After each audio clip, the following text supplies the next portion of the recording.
Here we're given a geometric sequence here, and we're asked to find the explicit, recursive, and the 10th term. So first thing I'm going to do is I'm going to call this kind of our initial term.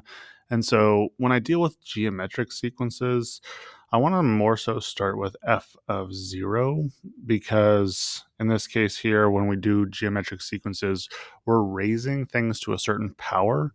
And when I raise things to a certain power, then it gives us just 1. And so, when we raise it to a power of 0, it gives us 1. And so it makes more sense for us to start at 0 when we're dealing with geometric sequences, which is kind of the challenge. So when we go through this here, our initial term, our f of 0, is 12. And we see here that it is multiplying by 2 each time. So that's my common ratio. So now I'm just plugging it into our formulas here. For our explicit rule, f of n equals our initial term times the common ratio to the power of n here.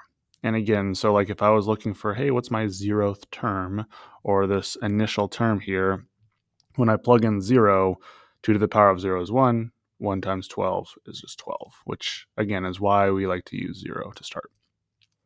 Our recursive rule, very similar to arithmetic sequences. We're going to show our initial term is 12, and then we're going to take our previous term.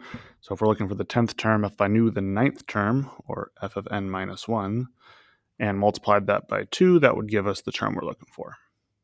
But as usual, to find a random term in here, it's easiest to just plug it into our explicit rule, 12 times 2 to the power of 10.